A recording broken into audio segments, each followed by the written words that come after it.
Welcome to a bonus episode of Ice Cold Case. Regular programming will resume soon, but I am currently out investigating the murder of my father, John Cornelius McGhee. So I want to share this incredible conversation with you. I had the honor of sitting down in London with former homicide detective and current true crime consultant Stephen Keogh to get his thoughts on my dad's case and guidance on where I should go next with my efforts. And now, here's my conversation, recorded live from CrimeCon London 2024 with Stephen Keogh.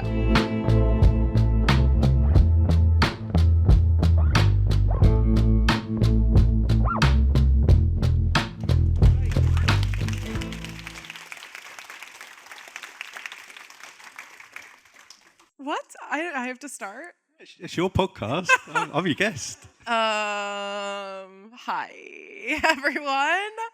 My name's Madison McGhee, and I have a podcast called Ice Cold Case. I am investigating my dad's murder, which is a cold case out of Ohio, which is a state in the United States. I realize I'm not in the U.S., so people might not know where that is. Yeah, I've been doing it since May of last year, and it's been a really interesting sort of process. I started just to sort of get the case out there. You couldn't even Google my dad's name. You would find absolutely nothing. So my goal was just to get the case in front of more people to hopefully put pressure on the police department, and then it sort of accidentally turned into an investigative tool, and people were sending in tips, and I was looking into them, and it sort of progressed from there. And I still am not sure what happened, but I think I'm a lot closer than I was. And So, who's listened to the podcast here that knows it? Right. So there's been a few that don't know the story. So first off, I just want to lay it out here. Right. I've got so much respect for Madison. I investigated murders for 12 years, and the murder of JC, Madison's dad, just rings so many bells of murders that I've investigated in the past, where JC was involved in some criminality, and when you're investigating murders in that world, it's really difficult. And as you've seen, it's a bit of a cliche, but it gets called up wall of silence, we call it, the press call it over here, where you're speaking to people, and often it feels like you're the only one that cares. And I've investigated murders where the person's been shot next to their brother, and the brother won't speak to us, or their best friend. So what you're doing, I understand how difficult it is for the police, and you're doing it in a way where you're coming into it where you haven't got the resources of the police, you haven't got the access to the police file completely. You can't go and subpoena somebody and get information from them. So I just want to put out here first that I've got so much respect for you, Madison. I've listened to this podcast and what you're doing, trying to find answers to JC's murder. That, I think it's brilliant what you've done. thank you.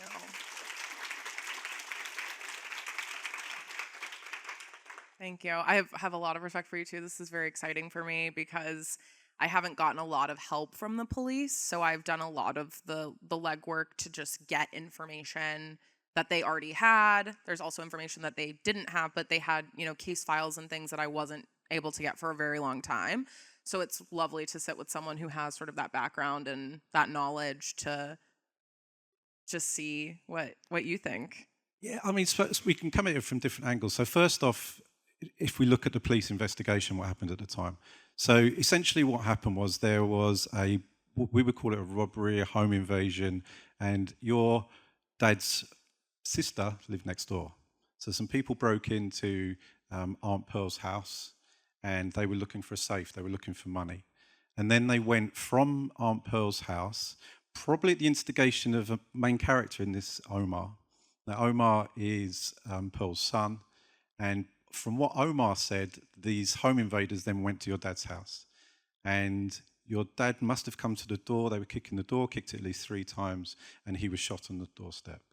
So what you've got here is, you've got 2 crime scenes, a crime happening here and a crime happening there. The police have turned up, and let's be honest, they haven't done a very good job, have they? They didn't treat your aunt's house as a crime scene. And the crime scene at your dad's house, your family were moving around in it within about 2 hours. So straight off, if you're investigating a murder, when you first turn up at one, those initial couple of hours and the work you do at a crime scene really are the make or break of whether or not you solve it. And if you don't get that right, is going to be not impossible, but it's going to be very, very difficult.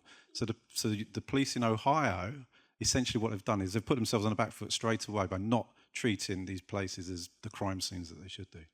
Yeah, 100%. And now I'm sort of left with the reality, which is I think the only way this is going to get solved is through witness testimony.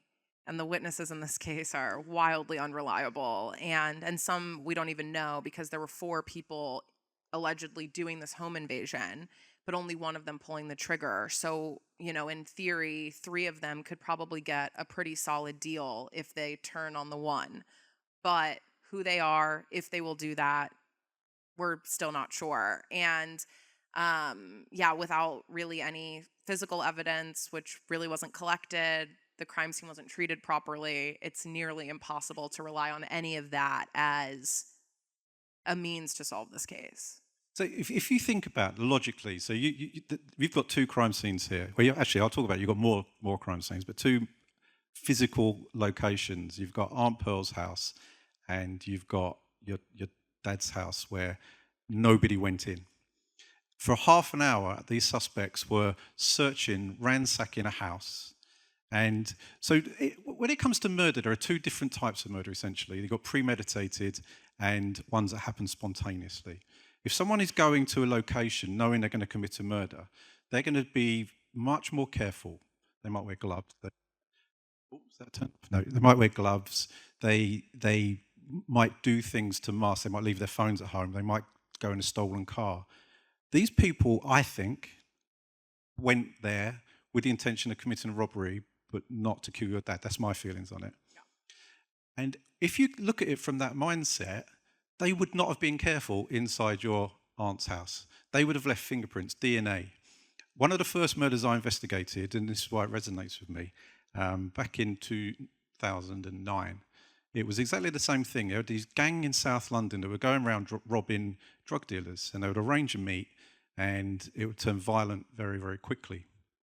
And this was exactly the same case. They got to meet, and they went back to a place in Greenwich, and the person who was selling the drugs decided, actually, I'm not going to let you rob me. And it all escalated. He got stabbed. He got murdered. So we turn up at the crime scene, and we start our usual thing. We've got the dead body, and we move the dead body. Underneath the body is a mobile phone. It turns out that during the struggle, one of the murderers has dropped his mobile phone that's registered to him under the dead body. And it is simply because they weren't going there to commit a murder. They were going there to commit a crime that they believed the victim was never going to call the police about. So if you go there with that mindset, you can be much less careful. You're going to leave clues behind. And I find it immensely frustrating that it was a traffic officer turned up to her father's murder. A traffic officer dealt with the crime scene, and they dealt with it so badly that here we are 20 odd years later, making it very, very difficult to solve the crime because they didn't do it as they should have done back then. Yeah. I mean, it's so, and this is an under-resourced area as well, on top of the fact that someone highly unqualified showed up. They just didn't have the resources. It was 2002. DNA had been introduced long before that. It was not new at the time. Swabbing for fingerprints and getting all of that is standard, even in 2002. And none of that was done. And to your point, I mean, they went over to my Aunt Pearl's house and weren't looking at it like this is the same group of people we're looking for. So the people who were here and committed a murder are the same people who were in this house. So in theory, I would almost think they would treat this like the murder scene and be swiping for fingerprints, looking for things, taping it off, because anyone who was in this house could have potentially been at this house. And they just didn't do that. And it's such a weird set of circumstances. And I was so young at the time. I mean, I couldn't have really done anything, but I also didn't know that my dad was murdered. So there wasn't sort of anything that I could have said or asked or inquired about because I had no idea. But then it shouldn't be down to you. It's turning off. It should be the fact that they do the right job in the first place. So if you think back to that, when we talk about crime scenes as murder investigators, crime scenes will involve a person, a vehicle, or a location. Your Uncle Omar was a crime scene. He should have been treated as such. So you've got questions as to Omar's involvement, as to was he stood with these men when JC was shot? A simple answer to that was if they'd tested him for gunshot residue. If you're stood next to someone that's firing a gun, you don't have to be the shooter. You can if you fire a gun here, I'm going to be covered in as much GSR as you are. And that would have been a very simple answer to where was Omar?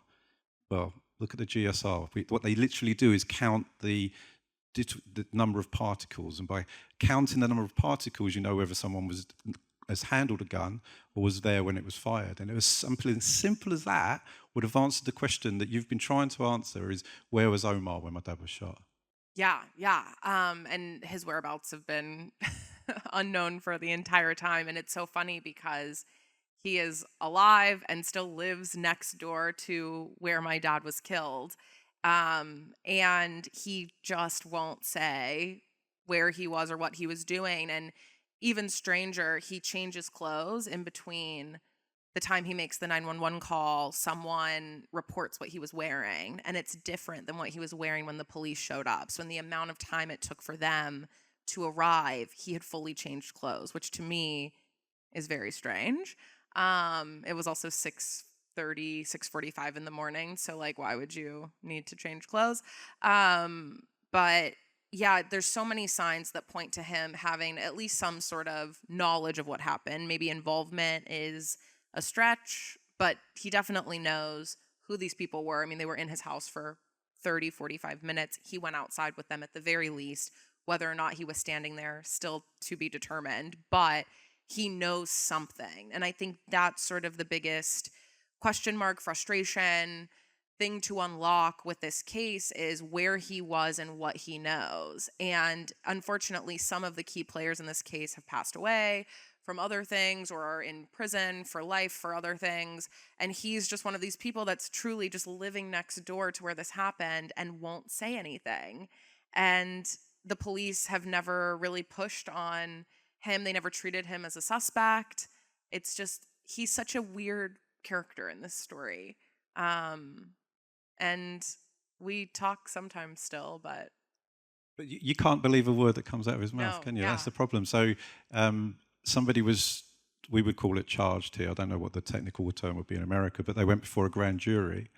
And her uncle Omar was flip-flopping around with his story so much that the prosecution got scared with the double jeopardy law that if we lose it here, we're not going to get a second chance. So they dropped it against him. Now, sometimes when you're looking at a crime scene, you want to take in often what happens at the very beginning, what is being said by people, what is being done. And so Omar made a 911 call. And on the call, the operator says to him, "Do you know these people?" And he says, "Yes." And that's at a time when he's in that sort of fight or flight mode. His emotions are all over the place. He's stressed. And he's not thinking about the consequences of what he's saying, thinking about what's going to happen in the future. And it's at that point you just know that that was at the point you were telling the truth. Yes, you did know who they were, but you refused to tell the police. You refused to tell Madison now. yeah, and to go back to that 911 call, it is really interesting. I think we had spoken before, and there was a moment over the summer where I was like, whatever he said first must be the closest to the truth. And so I went back to that 911 call, and he mentions that the car had California license plates. And so I reached out to my sister who was in the house at the time, and we still have a relationship and we talk. And I said, who do we know in California who would have California plates? And then someone else reached out to my sister and said that someone had rented a car from Enterprise, and that car had California license plates. And it was someone that I do believe was there at the time. And so now I've been on the phone with every Enterprise trying to find out if anyone has records of who rented a car in July of 2002, which... But that comes down to the fact it shouldn't be you. And the Right. police could subpoena them, get the record, if they still exist, get the records, where you've got, certainly in the UK, honestly, we've got something called data protection that would just get quoted at you and no one's going to come back with anything. So it's a bit off that you're having to do this, isn't it? Yeah, I mean, even from the beginning, I've said from jump that I shouldn't have to be doing this, and I don't want to be doing this. It was never my goal in life to have a true crime podcast or be sitting on this stage, as lovely as you are. I never wanted to do this, and it just got to a point where it had been 20 years. My dad's case wasn't solved. No one cared. I had to fish through library records just to find newspaper articles about my dad's case, which there are only a handful. And it was just weighing on me so heavily that I felt this like urge to do it, but I shouldn't have to. It's not my job to do this. The police get paid by the taxpayers in Belmont County. And even for people who don't feel the same connection to the case as I do, if you live in this town, in theory, there's a murderer on the loose who you've never caught. You don't know who did this, and you should feel unsafe that no one did anything about it, even if you don't have a connection to my dad. It should irk you that your own protection police department didn't do anything about this, because you live there and this is like your home, and if you have a family and kids, you should want this solved. And no one was really talking about it. But when I put out the show, I got a lot of messages from people, oh, I remember that, or oh yeah, that we talked about this at school for like a few weeks and then no one brought it up ever again, and it just went away. And I wonder, because of the situation, my dad's criminal activity, my dad was Black in a very white community, if this would have been handled differently if he was different and he wasn't who he was. See, from my perspective, there's two things there. So I investigated 100 or so murders in London. And if I were to name the people in this room who they were, no one would have heard of them, because the majority of people I investigated crimes for were involved in some kind of criminality. They put themselves in a position. And it's very difficult to get the buy-in from the press, from the media, to get the attention you need to find witnesses, to find information. If it's I won't name names, but there's certain crimes that have happened in this country where the media are falling over themselves to try and get information from you. Another young Black lad in London gets murdered. It's really difficult. You're up against it to get that attention. But I can't speak for the American detectives, but here we do not differentiate between. Each victim will get the same amount of attention. I mean, for me personally, I used to really enjoy. That's probably the wrong word, saying I enjoy it. But professionally, I find them it was satisfying getting that result when you're going up against that wall of silence and their friends, their brother, their parents even won't engage. Keep cut out. There we go. Years ago, there was this man called Norman Collier. I'm showing my age now, and he used to cut out. The older people in the room would know what I'm talking about. So for me as an investigator, it actually really irks me that your family, and the one that jumps out for me more than anybody is your sister. A 16-year-old girl should not have to wake up in the morning, walk to her living room, and find her dad there with shotgun wounds. I mean, that must have had a serious impact on her. It can't not, can it? Yeah, my sister, my heart breaks for her every day, and I see the impact that moment had on her life forever. I mean, this happened now such a long time ago, and she was 16, so she's, I'm 29 and I think I'm a child. So my sister in my head is an adult. And just seeing her she's a mother of 3, and she's had a lot of trouble in her life as a result of this. And the things that she's gone through. I mean, she's been in and out of prison. She's had, substance abuse issues, and she's a victim of circumstance, right? It's not her fault that this happened and that this is her life. She's just trying to cope with it as best as possible. And in the same way, I look at my dad now in a very different way as also a victim of circumstance.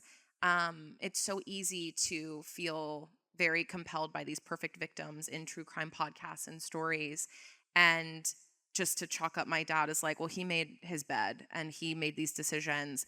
But the more that I talk with people, even potentially the main suspect who I interviewed, my heart has so much empathy for this community and these people who were sort of thrust into this situation. If they had been born in a different town to different people, maybe they wouldn't have gone down this path. I don't think that they were actively looking to like have a life of crime. I think they were trying to survive. And my sister is the same, and she's, really struggled. And I'm very fortunate that I grew up removed enough from it that it didn't impact me in the same way. I have lots of other issues, but not those. So yeah, it's really interesting how it impacts different people. And my sister, especially because we did not see each other for 20 years. Didn't see my sister at all from the day of my dad's funeral until the day I went to her house to interview her for my podcast. And I had never heard the story from her. We had never talked about it. And we sat for 8 hours at her kitchen table and had this very dark conversation. And to see her talk about it, it opened my eyes. I mean, for a while, she's my older sister. I sort of felt like it was her responsibility to reach out to me and sort of take care of me. We're 10 years apart. And to see her talk about it and really understand like this changed her life in such a drastic way. And, she walked in, she heard the gunshot. She heard our dad hit the floor. She was asleep in her bed. And she waited 45 seconds. She was absolutely terrified. She had no idea what was going on. And she walked into the living room with nunchucks that she grabbed from her broom because she didn't know what was happening. And she saw her dad laying on the floor and called 911. And the 911 call is heartbreaking to read the transcript of, when she realizes that our dad is not breathing. And to go through that, like, of course she's, trying to cope in any way that she can. But people would look at her and her life and go, oh my God, she's just making horrible decisions. So the amount of empathy that I've sort of gained for other people in other situations that maybe I would have judged before, it's really opened my eyes to a lot of different things. But yeah, my heart really goes out to my sister. And something else you say on the podcast, which is something I've said many times, is that nobody deserves to die. So yes, JC was involved in crime, but what happened to him?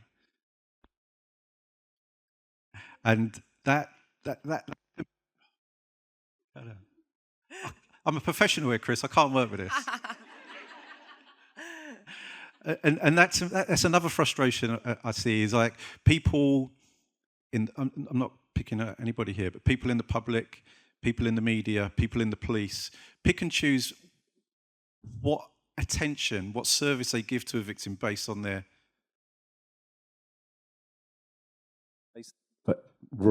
background, based on their demographic, and that's completely wrong, isn't it? Every human being should have the same amount of attention on them, no matter what choices they've made in life.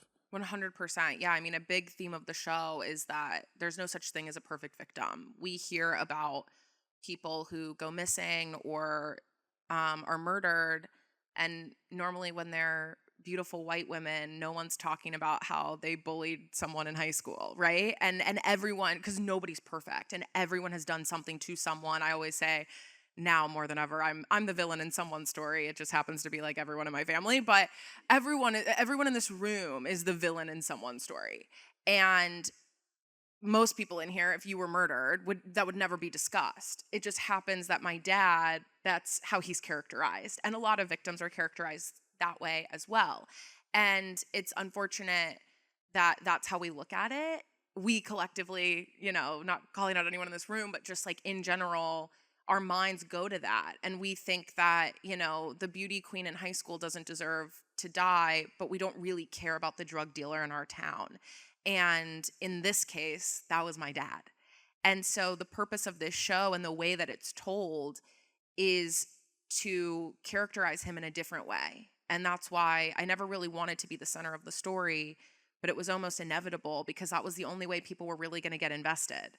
And if you saw JC McGhee as my dad instead of this drug dealer turned confidential informant who was killed, maybe you would buy in.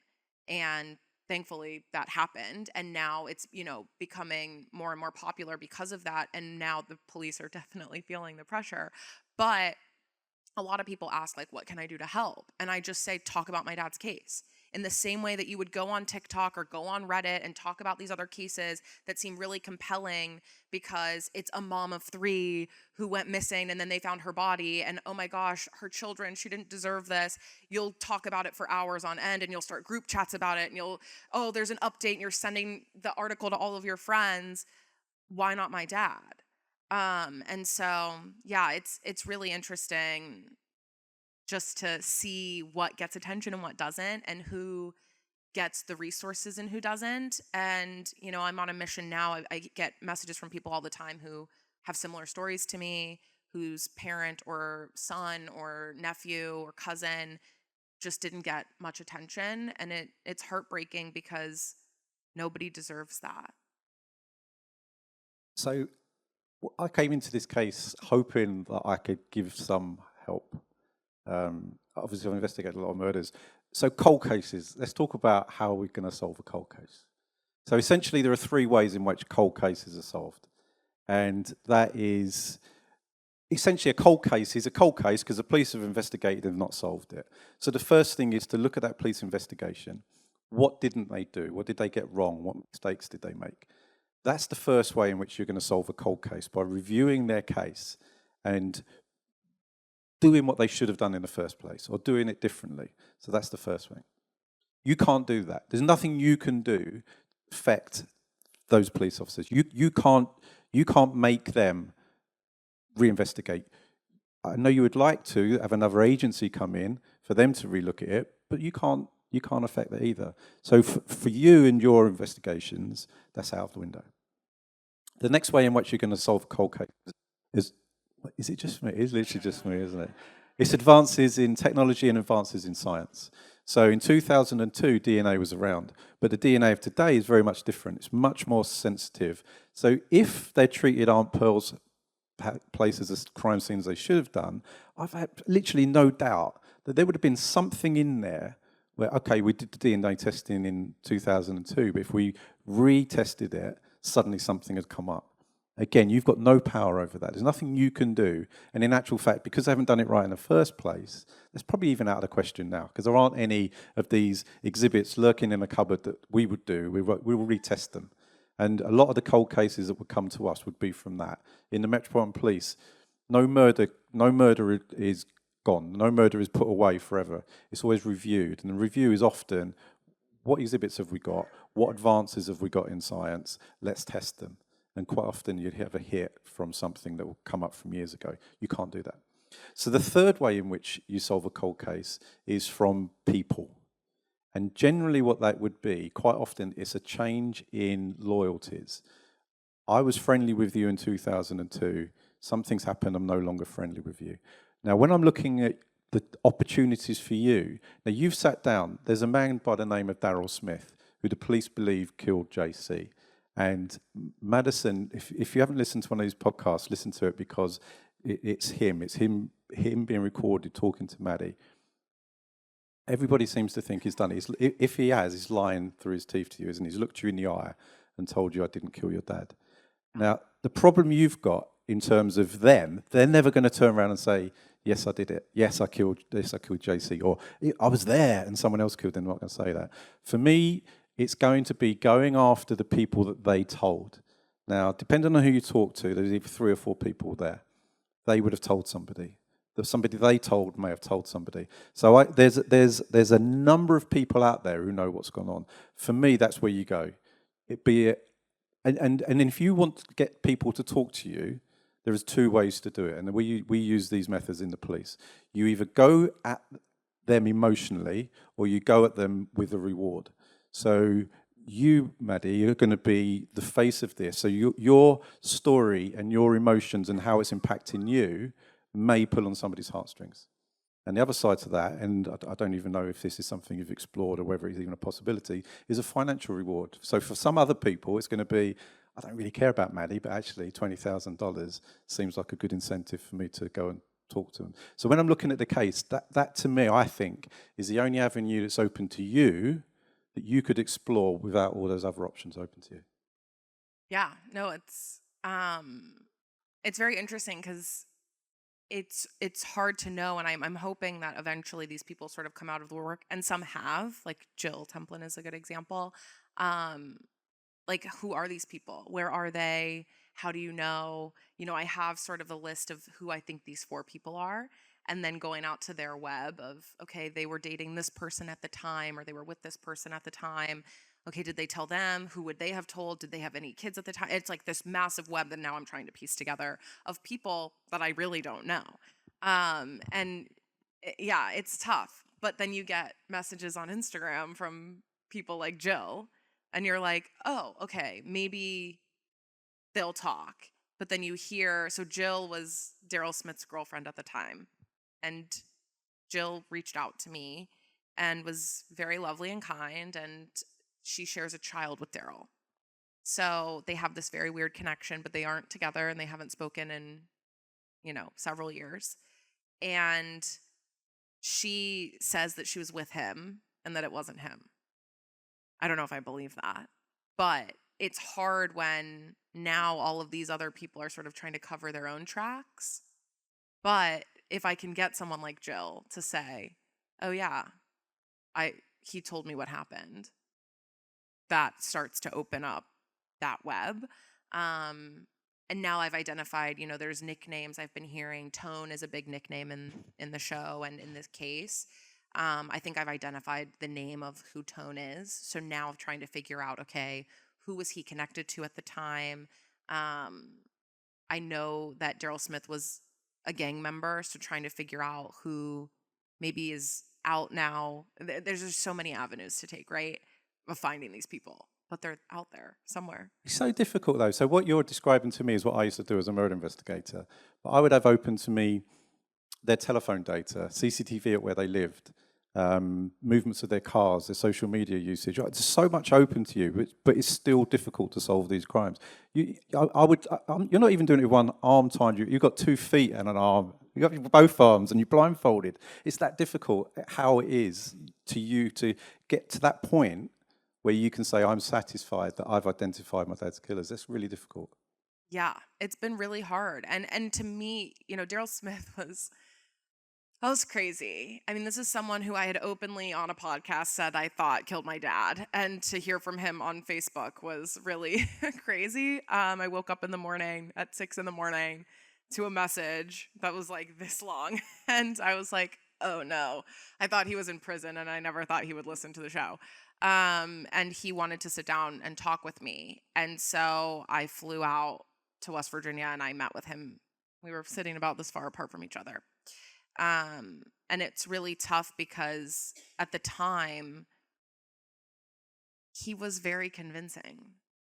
And there was a moment where for a long time I thought it was him. I mean, there were years before I even put out the show that I was looking up his record. He had been in and out of prison for other things. And I remember every time he would get arrested for something, like he was arrested for attempted murder, he's assaulted a woman. And I remember going like, oh, that's the guy. That's the guy. And I was still looking into the case and hadn't put out the show yet. And then I did. But then sitting across from him, there was just something in me that was like, it wasn't him.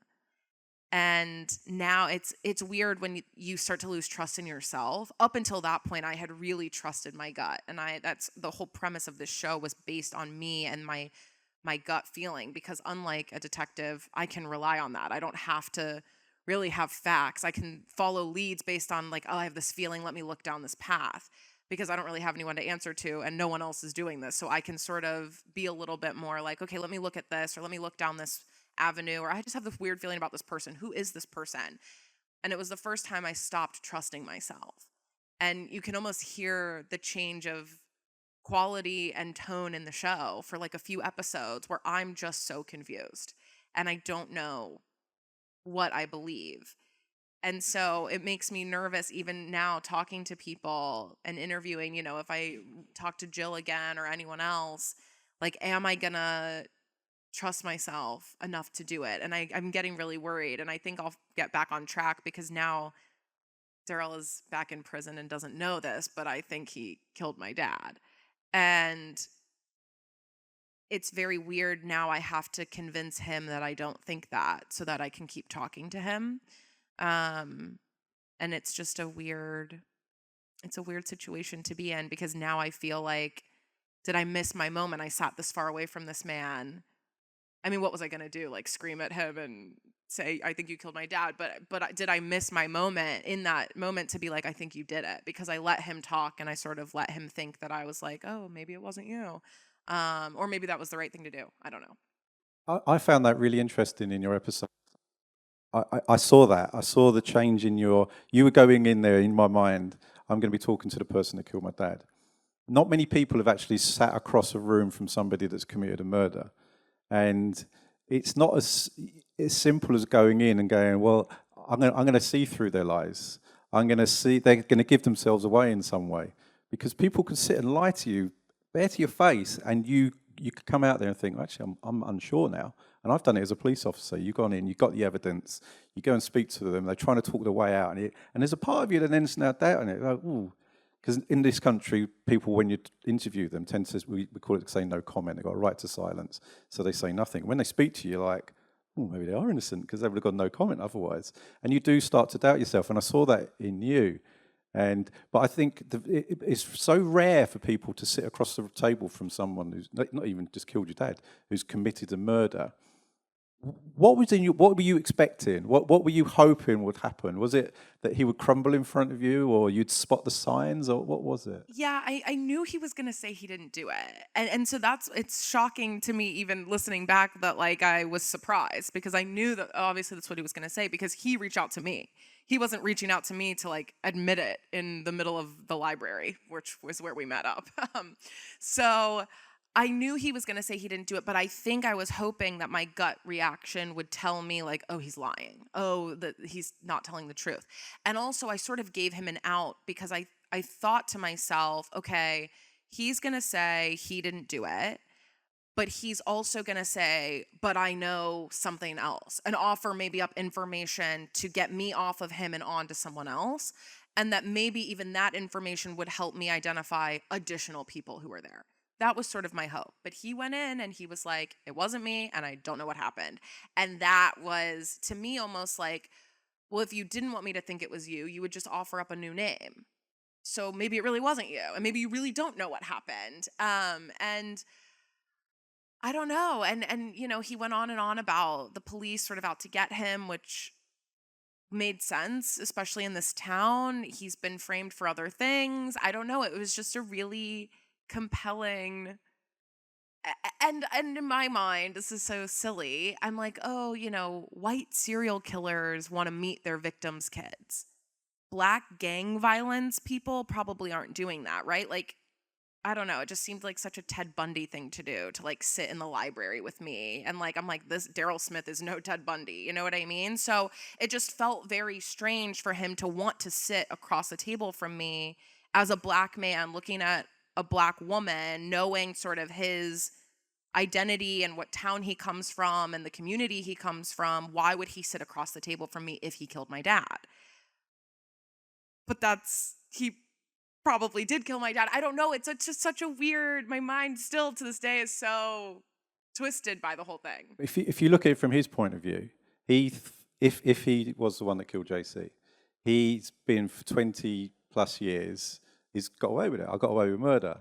But then suddenly Maddie's come along with his podcast, it's gaining traction, it's gaining publicity, and you'll be surprised how many criminals have got the arrogance in them that they can just talk their way out of it. I can talk my way out of this. I know what to say.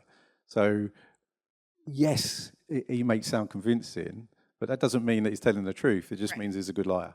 Yeah, and I think he's a great liar. And I mean, it's so weird at the end. I mean, this whole situation is so bizarre. But at the end of our interview, we hugged. It's crazy. I mean, but that's how he's.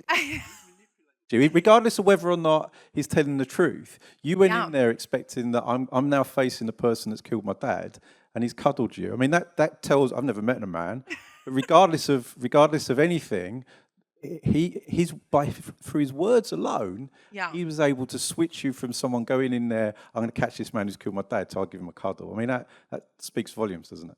Yeah, and I think there's this element too of, his story and his background. I saw so much of my dad in him because they are very similar. I mean, Daryl is a drug dealer who had been in and out of prison and has children and, sort of again a victim of circumstance. And um in a lot of ways I was like, I didn't want to believe that he did it, but at the end of the day somebody killed my dad and he is the main suspect, and there's so many signs that point to it being him.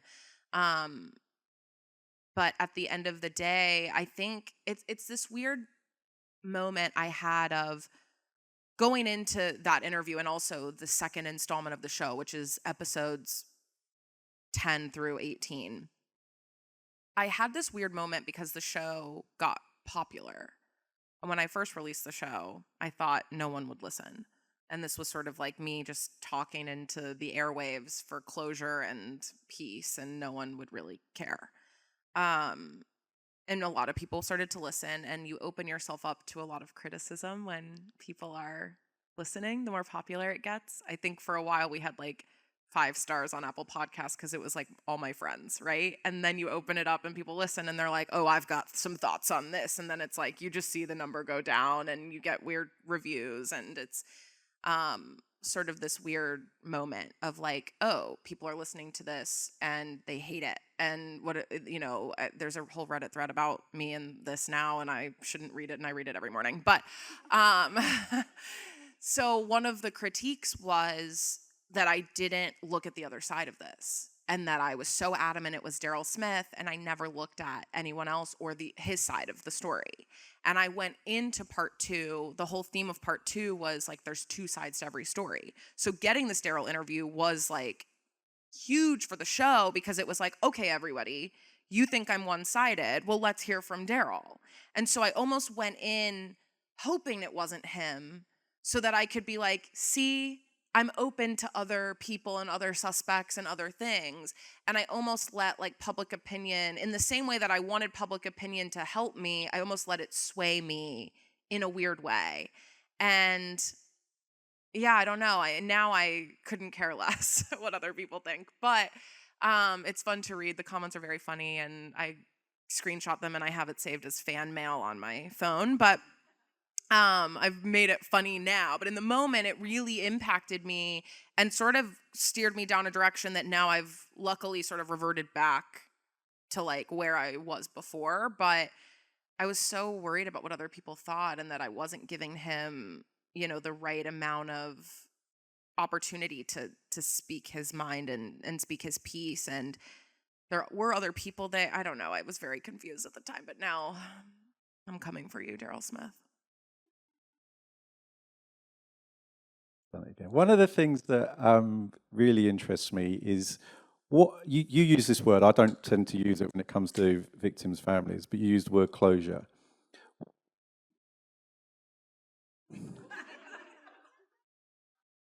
What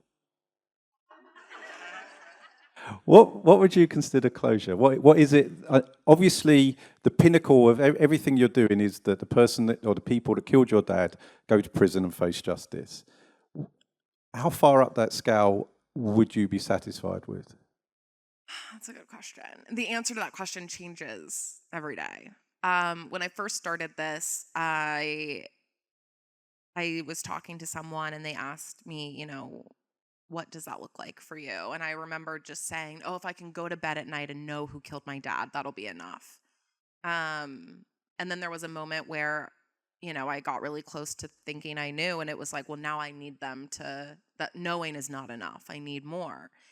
And then when I got really confused, it was like, well, now I just want to know again. It sort of changes all the time. But I think it's just one of those things I'm not sure I'll ever know until it happens. I think one day I'll wake up and I'll go, okay, that was enough. And I don't know what that is, but whenever it happens, I'll know.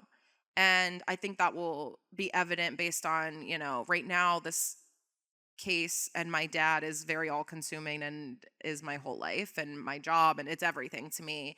And I think the moment that I start to pivot out of that, I'll sort of know like, okay, I've done everything I can do. And I think I'm getting close to that. And part 3 of the show, which comes out early next year, does feel like the culmination of the finality of this for me. And I'm not sure, but hopefully I'll let you know soon. And something else that jumps out for me when I'm listening to the podcast is the dichotomy you've got between the police that have messed up JC's murder investigation are the same people, are the only people that can get you the real, if you're going to use the word closure, that you can get. So that's a real balance, isn't it, in your relationship with them? I can imagine you're holding back on what you want to say and how you really feel about them. I need to keep these people on side. Yeah, it's been a very big struggle and a very fine line to ride. Because at the end of the day, I'd love to go on my show and just say that I think the police totally messed this up and are the worst people ever in this case. And unfortunately, if this goes to trial, I need them. And Belmont County officials sort of in general, the prosecutor's office has to prosecute the case. They have to decide that there's enough evidence from the Belmont County Sheriff's Department. They all sort of work together in order to get this to a point where it's going to trial and potentially there's a conviction. I can't do that. And it's tough because the reality is they did a bad job.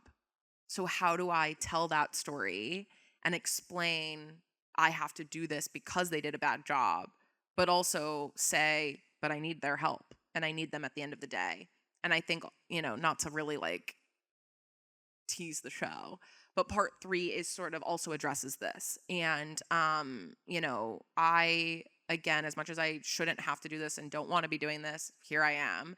I have to just give them everything I have and everything I found and sort of leave it up to them and see what they do with it. And I think the more people that are listening and the more people that are sort of invested in this case, the more pressure it puts on them to say, I guess we really have to do something about this. And so, kind of going back to like what people can do and what they can do, it's like put pressure on them to do something. And then maybe we close that loop and something gets done. And I will give them everything that I have. And, then it's sort of up to them. And ultimately, that's all you can do, isn't it? So investigating murder is like a jigsaw. You might give them the piece that will bring it all together because they think Daryl Smith killed your dad, don't they? Yeah, they do. And that's sort of the only thing we agree on. And other than that, it's like everything else is a big mess. But I think that we're on the same page with that. And I think if we can find those elements of similarity and common ground, we can move forward from there. And, Daryl Smith was just arrested for something else. And he's facing a lot of time behind bars. So there's a lot of opportunity to talk to him and see, what he might say, because he still thinks that I think he's innocent.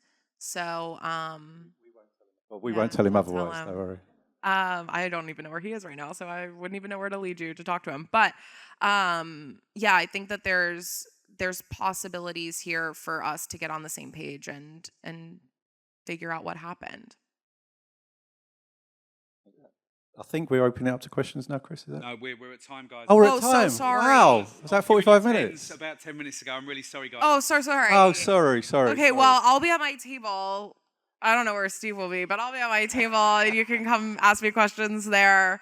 Thank you so much. Thank you.